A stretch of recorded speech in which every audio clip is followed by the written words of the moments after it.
Is it a good idea to pair the RX 7900 XTX with a 1440p monitor to play the latest games in the second half of 2024? Let's find out. Oh, and don't worry, I will be showing you regular 16:9 1440p performance, not the ultra-wide. To test this out, I've paired the Asus TUF Gaming RX 7900 XTX with the i7-14700KF CPU inside of my CyberPower pre-built PC powered by MSI. If you're interested in any of the products featured in this video, you can find them at the links in the description below. There is no need to spend that much money on Windows 11 Pro when you can get it for much cheaper at cdkeyoffer.com. Additionally, use discount code iVadim to get 25% off and bring the total price down to $22. Furthermore, you can find Windows 10 Pro as well as Microsoft Office at much cheaper prices as well. Get yours now at the link in the description below, and don't forget to use discount code iVadim to get 25% off. Let's start with Space Marine 2. We are at native resolution using TAA, and graphics quality is absolutely maxed out. So far so good, we're getting close to 120 FPS. Oh, just dropped to 105, 106. Yeah, so this is not quite the 120 FPS experience that I was hoping for. And the GPU is close to 100% loaded, so I'm guessing if I had a faster CPU, then it is possible we could have a couple of more frames, but it's not a huge deal because take a look at this. There are still some scenes, like this one here, where it's just not possible to achieve that 120 FPS. Because in this scene, for example, the GPU is fully loaded and we have 102, 103 FPS. Oh, finally, someone to fight. Yes, this is a very fun game. Performance in this game pretty smooth, but I expect that with future patches we'll get more FPS and it will be smoother. The game is still fresh off the press, as they say. Oh, there we go. When the horde arrives, FPS drops below 80. Let's go. Yes.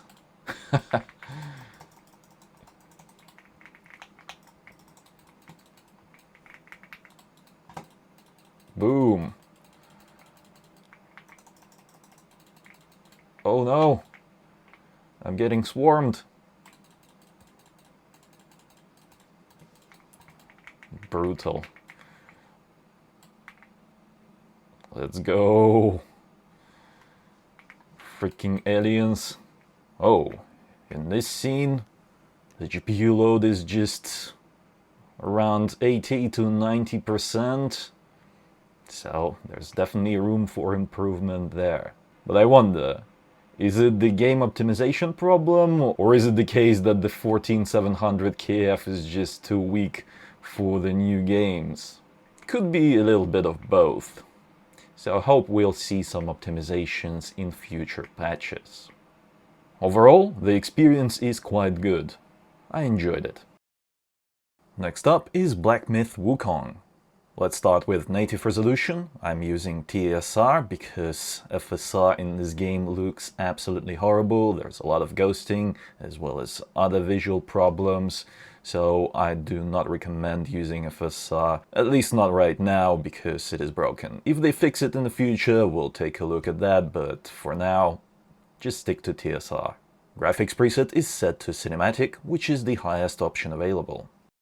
Surprisingly, we are not getting 60 FPS using the highest quality preset at 1440p. Yeah, this is quite bizarre, I must say.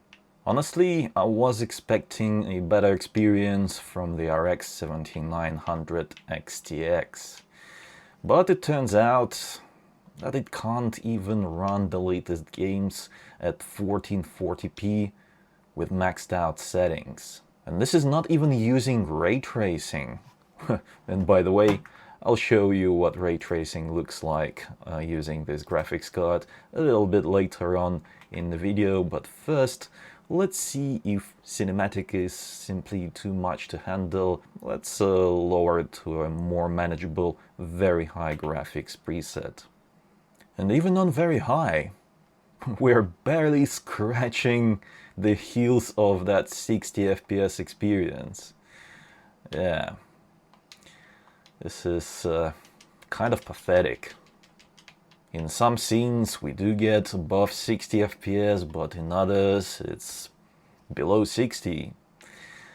I guess it's fine still, because we're still getting above 50 FPS, but is it really 1440p experience using the $900 GPU in 2024?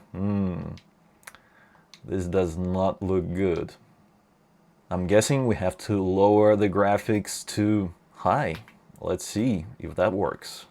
And only now we are starting to see good performance. Well above 60 FPS, 82, 80, 79, 78 right now.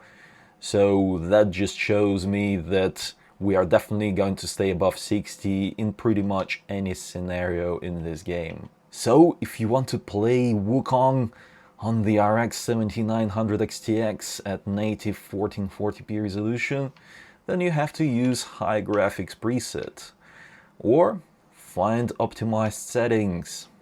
The last thing worth mentioning is full ray tracing performance in this game. Let's enable it and set it to very high. I'm going to quit the game and restart it to make sure that ray tracing is enabled properly. This game requires you to do that. Feast your eyes upon this beautiful slideshow. Above 10 FPS, very nice. And the controls are absolutely horrible. Yeah, the experience is broken. Modern AMD graphics cards simply cannot handle ray tracing in this particular game. I'll show you, even if you select low ray tracing quality preset, it's not gonna change much.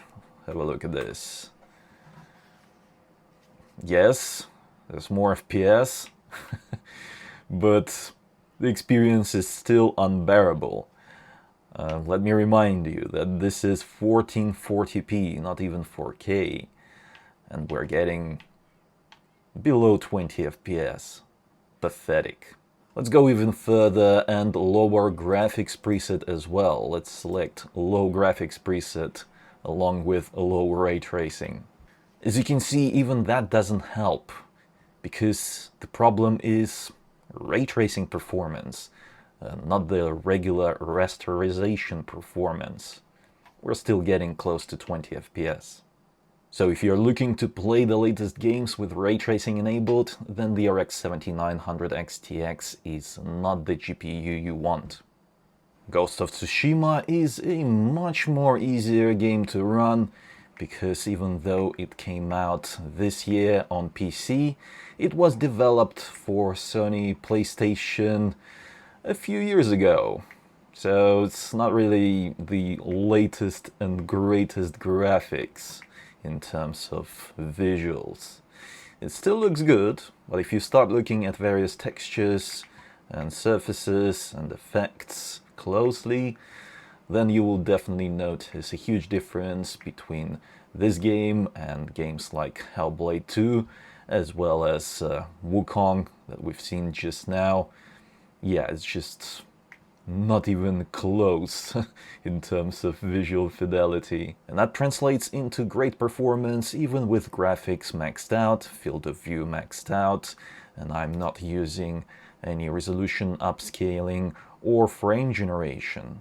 And yet we are still getting that 120 FPS experience, although we do get drops to around 110 and lower from time to time, so it's not going to be the perfect 120 FPS experience. But still, I think this is a great experience, and I would not recommend using FSR upscaling or even frame generation to achieve higher frame rates, because those technologies still introduce some visual imperfections, even though we had quite a few patches and even FSR updated to 3.1, native resolution is still miles better in terms of visual quality.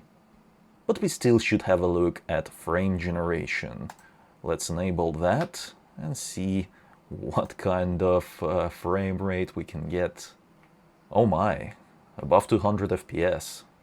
Actually, my monitor cannot handle that because this is a 175 Hz display, so we're getting a little bit of tearing, not too bad, but just bear in mind that if you are going to use frame generation to boost your frame rate, then you should have a 240 Hz or higher monitor, because you cannot cap frame rate when you're using frame generation. That just doesn't work. That's not going to be a good experience, because frame generation will just generate as many frames as it can, which will lower the number of actual real frames, resulting in worse latency for controls. And even though you'll have high FPS on the screen, the game won't feel as responsive. If you really want that 120 plus FPS experience, then don't use frame generation. I would actually use resolution upscaling, FSR set to quality.